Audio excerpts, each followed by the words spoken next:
Against the backdrop of high-profile world events, the presentation of the Nobel Prize in Physics in 2022 has been overshadowed, and very in vain, because the prize was given for proving that our universe is not real. Yes, we didn't misspell. Reality is more complicated than it seems.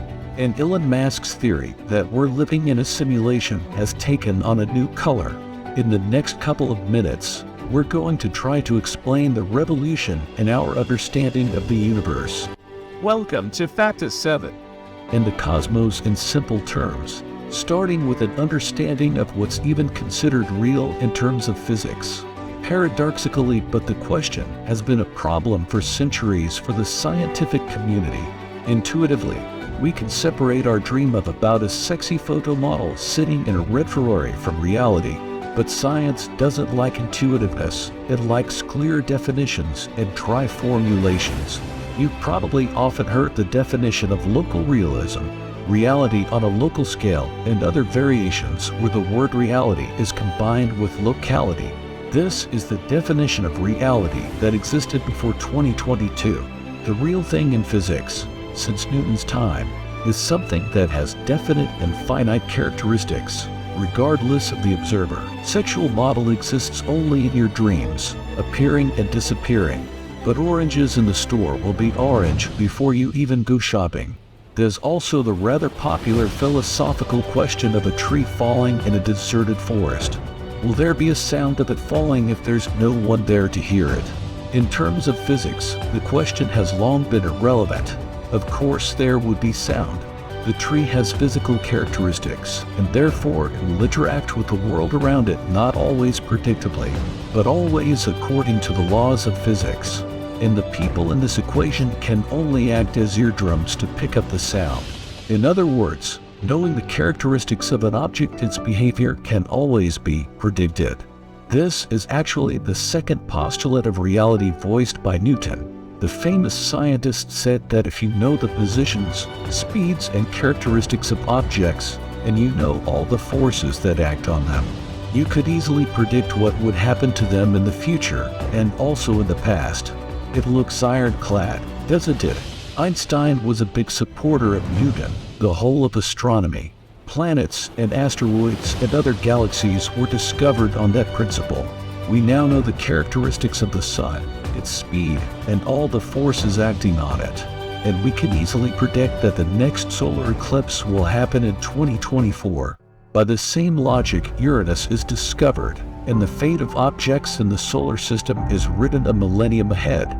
The word local, add to the definition of reality to clarify the very process of interaction between objects. Only nearby objects can influence other objects. And the speed of this influence has a familiar limit in the form of the speed of light. It's important to understand that local and nearby objects in physics, we don't necessarily mean nearby objects. The star Aldebaran, 65 light-years away, is considered local to an observer on Earth. The light from it that reaches and interacts with the human eye is local because it travels through nearby space and doesn't violate any laws, spreading, pardon the pun, at the speed of light, but no higher. In other words, locality is a caveat to exclude esotericism, the supernatural, and other conventions from the definition of reality. In general, the definition of reality is solid and logical, and then quantum mechanics came into play. You are all aware of the experiment with electrons and two slits. If you don't observe the electrons, they behave like a wave. If you add an observer, the electrons shift and begin to behave like particles.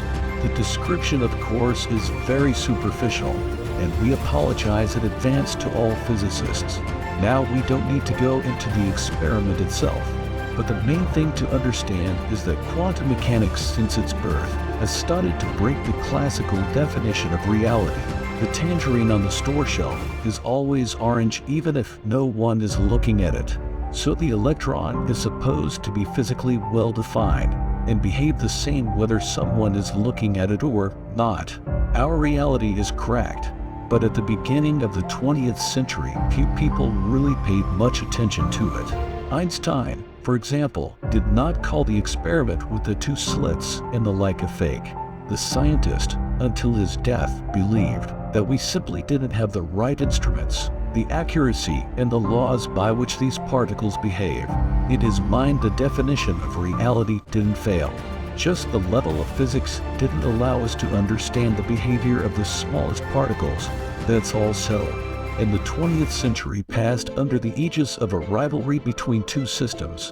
Each year found more and more mystical and mysterious properties of elementary particles, claiming that our world worked very differently. And on the other side, there were classical physicists who condescendingly said that someday we'll all connect.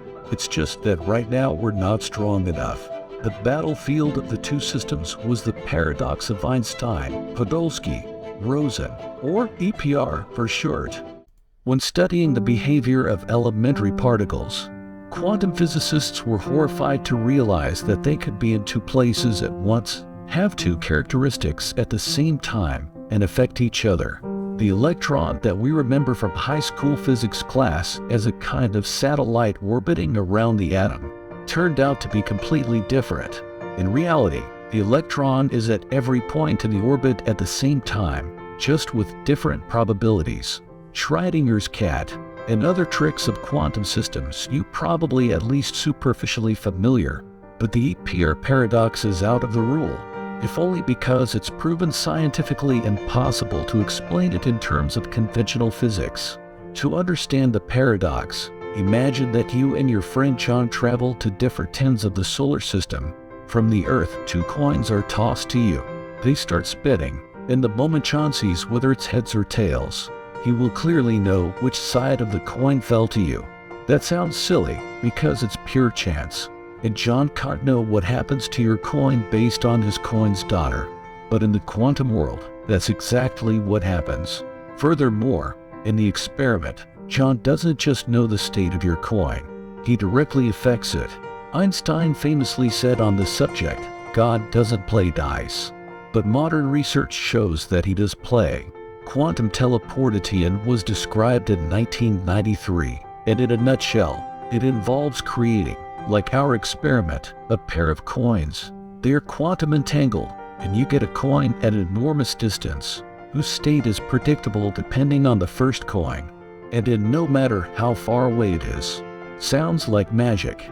But in June 2017, Chinese scientists using the Motsu satellite teleported a particle a distance of 1,200 kilometers.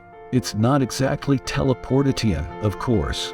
The procedure is more like cloning the state of the particle and replicating it elsewhere, but whatever it is, it works. And there are dozens of successful experiments, which brings us back to the question of the reality of our world. It's logical to assume that by changing their state during quantum teleportation, the particles are somehow exchanging information. The only catch is that in that case it's faster than the speed of light, which in the current definition of local reality is impossible. At least the expression of locality is compromised by the violation of the velocity regime. Things got even worse when the postulate that elementary particles have a predetermined state came into question.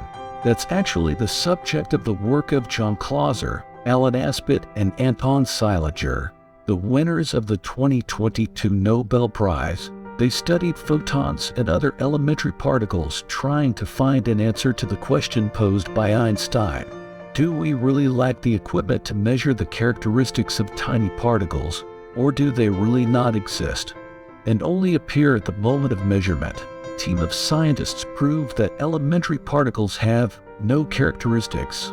They only appear at the moment of measurement, and therefore we can't call our universe real. To understand this clearly, let's go back to the two slits experiment. Yes, the behavior of the particles and the pattern they form depends on the observer, but we can't predict where a particular particle will fall. Einstein thought we didn't have enough knowledge to predict its behavior, but Nobel laureates proved otherwise. Some aspects of the quantum world are indeed unpredictable and random. Any particles have no physical parameters until we measure them, and there are no laws, formulas, or definitions that we lack to relate quantum physics to conventional physics.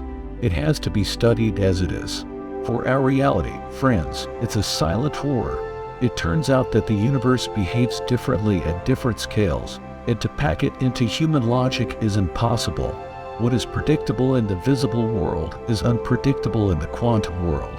But after all objects in the visible world are made up of quantum particles, which are totally unpredictable and only show their characteristics if you look at them. And the funny thing is that somehow the connection between the two completely different worlds works. That's the story. The Nobel Prize in Physics is the most excited of all by Elon Musk and other prominent proponents of the theory who claim that our world is a simulation. The simulation in the quantum world is indeed very similar to how modern machine learning neural networks work. They don't have a picture of a cat in a Superman costume on their hard drive. But if asked, the neural network will form queries and show results. And so do tiny particles. There are no characteristics until requested. Aren't we in someone else's computer? Which saves resources and doesn't bother to draw small textures until we look at them. Unfortunately, it's hard to deny it. But it's also hard to underestimate the epical nature of physical discoveries. Electricity was once thought of as magic, and perhaps in the future there will be a simple and comprehensible answer. And do you believe that we live in a simulation?